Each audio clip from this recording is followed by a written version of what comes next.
What is the definition of a good doctor?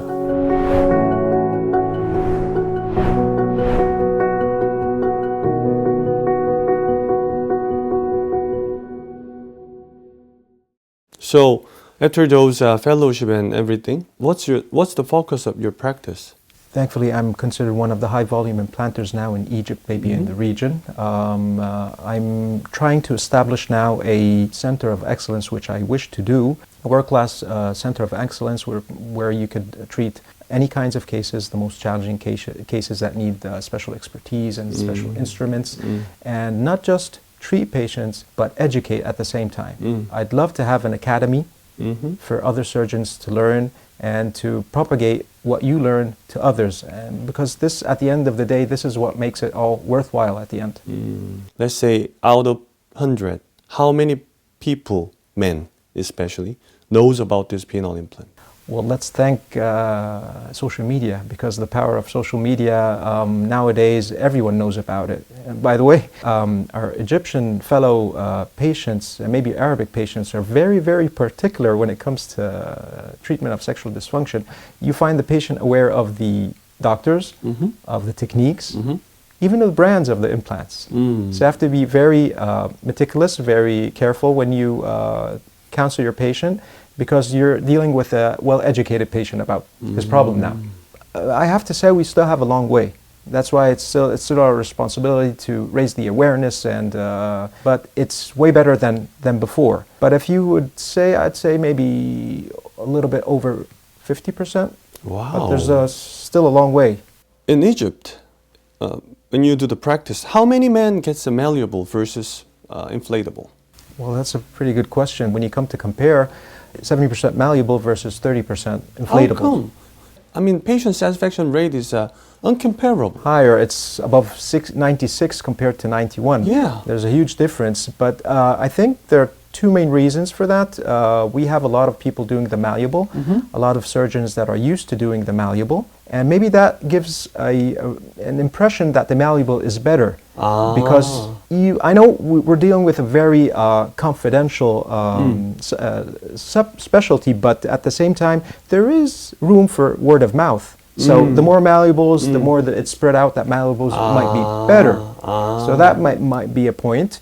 And that's why we're working on raising the awareness and making people aware of the benefits of the inflatable compared to the malleable. The other important reason is maybe the financial part, because back in Egypt, the specialty of andrology is not covered by insurance. So it's all out of the patient's pockets. And that could be a reason for dictating which side you take. But aren't there patients who ask for inflatables after they had malleable? Yes, I have these kinds of patients, of course, because like I said, they become aware of the benefits of the inflatable and how natural it is, and how better it is than the malleable, and they come asking. Some patients sometimes even do the malleable because their financial status isn't ready at the moment, so they'll go for the malleable, and in a few years' time, when they come over and we switch it to an inflatable. So after they switch it to the inflatables, what's their responses? It's way better. There's a huge difference. Because as we know, that inflatable is more natural in terms of the mechanism of erection, the size, the length, the girth, the stability, and the concealment, of course. In Egypt, do you have a public bath, or it's just a... No, we don't have that. Yeah, that gym issue. Like you want to walk around being proud of yourself. No, we don't have that in Egypt. But everyone wants to be proud in front of his partner. So they take selfies? I don't know. They don't send it to me. Well, only for follow-up. All right. What's your definition of a best surgeon? A best surgeon is a knowledgeable surgeon. The best surgeon is who is keen on his patient's welfare, honest, transparent with his patient, has the knowledge and experience to deal with any kind of challenging cases especially, and to be keen on his patient even after surgery, and at the same time to be a good teacher for his fellow trainees and fellows and residents. You are now in a prosthetics urology. I know you are doing a great job there. But in 10 years, where do you want to lead your practice to? Well, as soon as I establish the Center of Excellence, I strive for an academy for teaching surgeons. I'd like to propagate this example or this model across the region. Let's say you were able to achieve your goal, like you were able to switch it to the more inflatables, you were able to support more patient satisfactions, but what do you get throughout that process? Well, I think that's the main reason why you wanted to be a doctor from the first place, is to help people, make people lives better. And part of it, of course, is you need to make a living. But imagine if you make a living out of making people happy. That makes it more worthwhile. And like we say back in Egypt, what we believe in is that sometimes just a single prayer from a sincere patient could be worth millions and millions of dollars. You must have a lot of oncologist friends, right? Yes, of course. You've seen many oncologist patients, right? So oncologist patient. Oncologists are doing a great job, make them live longer, but they seldom get doctor thank you because it's a destructive surgery. They take something out. You need to pay something for your life. Correct. To survive longer. But there's a cost of it. Incontinence, erectile dysfunction sometimes. So patients seldom say thank you, even though the surgeon did a great job.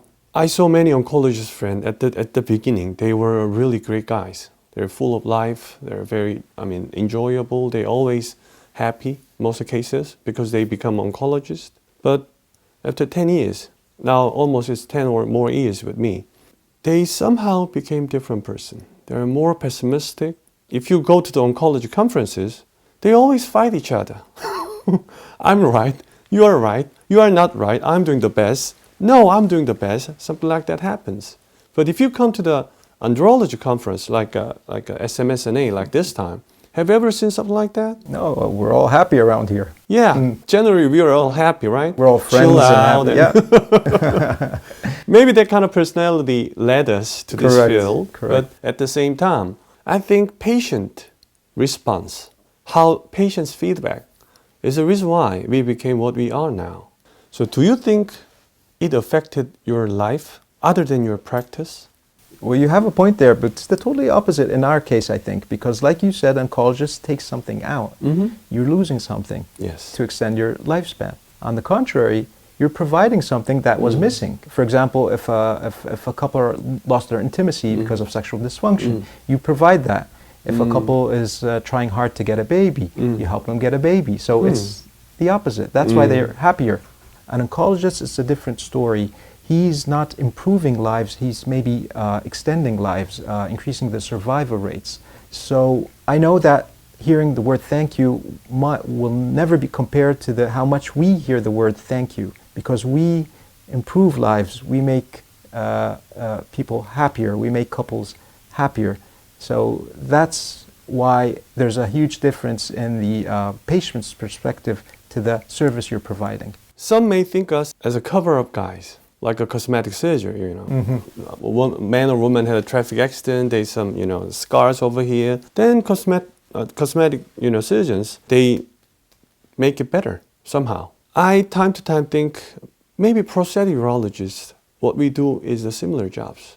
So I think there's a good reason why you became a prosthetic urologist after all this talk, because you want them to be happy, not just survive, right? Correct.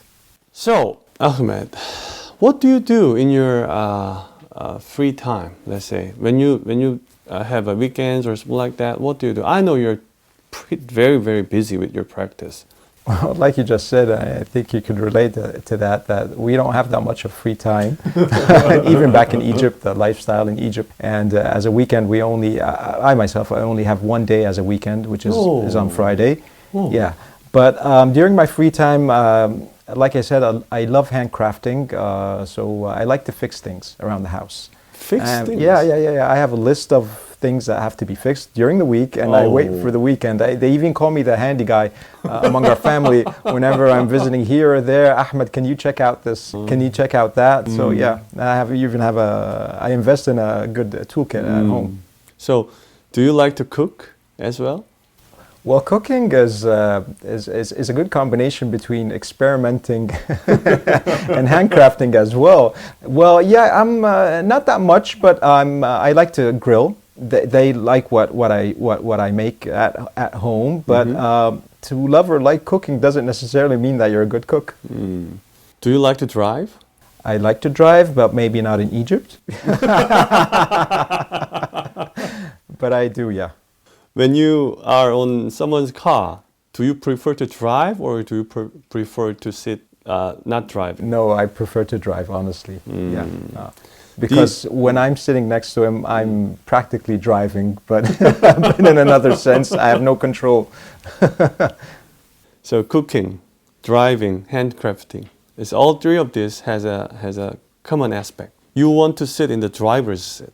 You want to control things, because that's actually a common thing that is required to be a surgeon.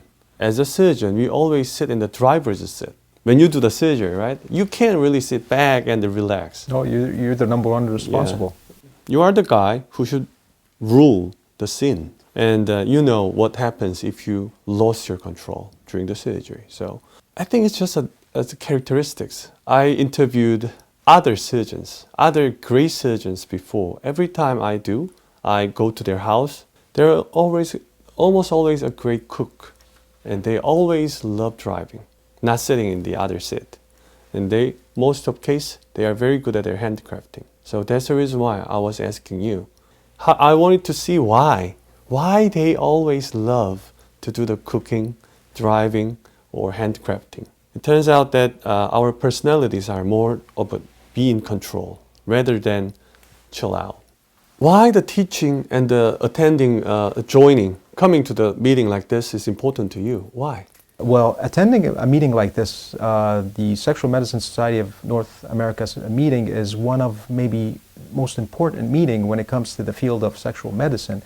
Imagine a congregation of the best minds and experts in the field from all over the world. So where else would you find the best source of state-of-the-art science, knowledge, and experience? And it's a good opportunity to exchange experience with your fellow colleagues and to present your work.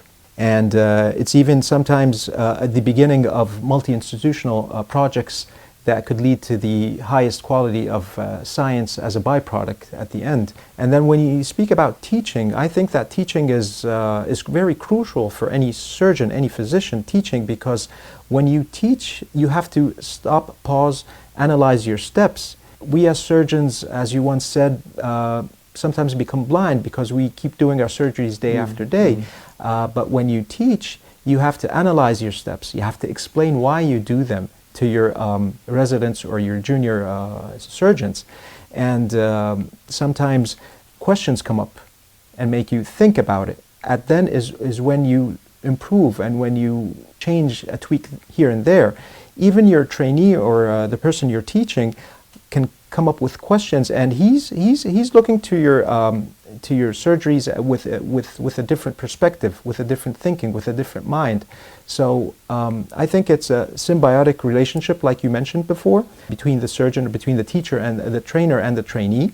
And at the same time, attending such a meeting is very important because in a field like ours, seeing advancements every day, you're seeing advancements by the day, whether the technologies we're using, the devices, our implants, even the surgical techniques. It took a lot of effort coming from Egypt to the US, I believe, right? Mm-hmm. You had to get a COVID test. Of course, within 72 hours. Of course. And you had to get through the vaccination. And the vaccination, another test here to attend the meeting. And you had to go through that tough visa thing, right? Of course. Even so, you came over here to get trained. I salute to your enthusiasm. Thank you.